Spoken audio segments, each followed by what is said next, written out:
Hey boys and girls, this is Wildman Willis here, and I'm doing a review of All Eyes on Me, the Tupac movie. Well, here's my thoughts about the movie. I enjoyed it very much.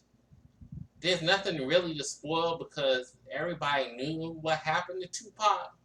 It was just basically the story of how he became who he was, his rise, and how his career was cut short by death.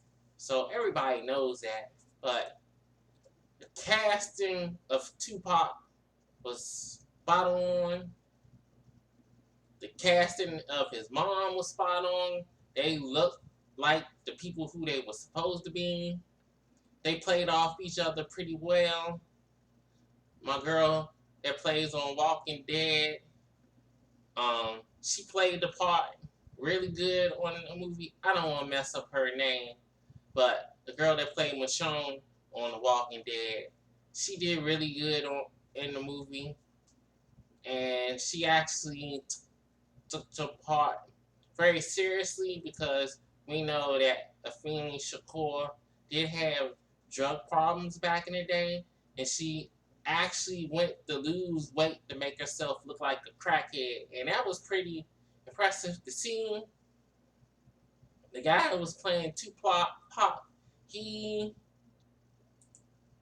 did transformations too because when he was a teenager, he was a little bit more fat looking, and when he started getting older, he toned up and everything, so it made him look like a teenager from a grown man once he started getting real famous. So that was a very good dedication. But I do have some issues with certain characters that they had in there. They messed up with Snoop Dogg. I don't know who that guy was that they had to play Snoop Dogg. He didn't look like him. And another part that they screw up with, I don't know if they took clips from Snoop's interviews or what they did, but every time dude opened his mouth, it was basically Snoop Dogg talking, and it kind of really threw you off from the movie. It did to me. Um, when they had Faith in the movie, she had the hair color and the skin complexion, but they made her really thin. And back in the day when she was with Biggie, she was kind of a big girl, so they did screw up with that one, I think.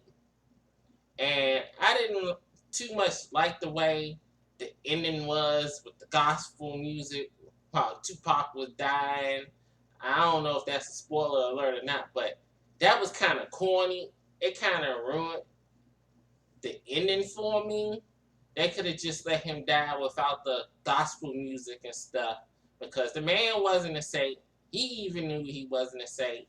But it's funny how the story was told because the very things that he was fighting against was the very things that ended up destroying him and killing him at the end.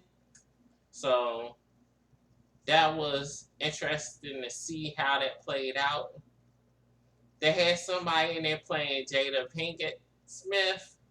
She was okay, but come to find out, Jada is disappointed because of those scenes in the movie with her character in there. She said that she didn't do all that, so it's kind of disappointing to see that that wasn't true. But hey, that's movies. They always add in extra stuff that didn't really happen.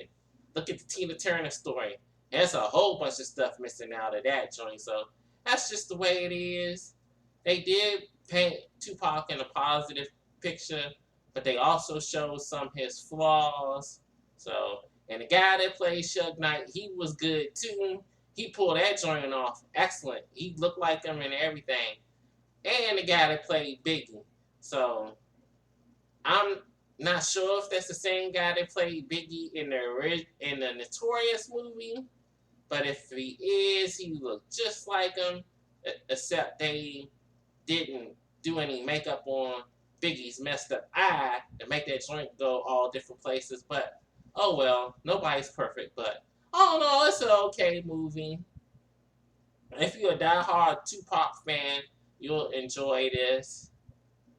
And for people that don't really know about him, it's an interesting story to see, so you can get to know who he was and why he was so important in the rap industry.